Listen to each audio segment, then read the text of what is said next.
Israel पर drone और missile attack के बाद ईरान ने कहा कि अगर सुरक्षा परिषद और अंतर्राष्ट्रीय समुदाय की ओर से कोई जिम्मेदार कार्रवाई की गई होती तो हम इतना साहसिक कदम नहीं उठाते।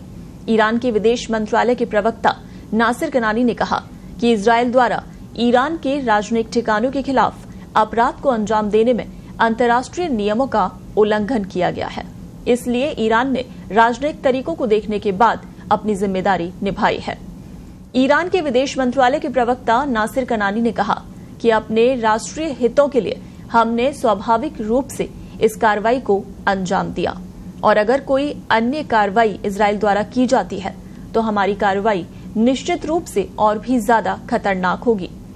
हमले की निंदा करने वाले यूरोपीय देशों का जिक्र करते हुए कनानी ने कहा कि हमारी सलाह है कि इजरायली शासन के सभी समर्थकों को ईरान के बारे में अनुचित शब्दों का चयन करने के बजाय ईरान की जिम्मेदार और संतुलित कार्रवाई की सराहना करनी चाहिए।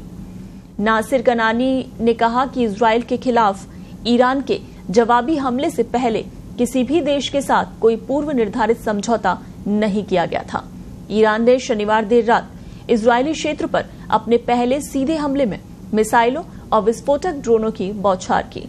ये एक जवाबी हमला था जिसे तेहरान ने सीरिया की राजधानी में अपने दूतावास परिसर पर 1 अप्रैल को बमबारी के बाद आत्मरक्षा के रूप में कहा। ईरान के विदेश मंत्री सहित क्षेत्रीय अधिकारियों ने कहा कि तेहरान ने अपने हमले से कुछ दिन पहले पड़ोसी देशों को नोटिस दिया था। हालांकि कनानी ने आगाह किया कि तेहरान इजरायल के प्रति अपनी सैन्य ताकतों से कैसे जवाब देगा। इसके बारे में किसी भी देश के साथ कोई पूर्व निर्धारित समझौता नहीं किया गया है। कनानी ने कहा कि पुर्तगाली ध्वज वाले मालवाहक जहाज MSC एरीज को 13 अप्रैल को समुद्री कानूनों का उल्लंघन करने के लिए जब्त कर लिया गया था।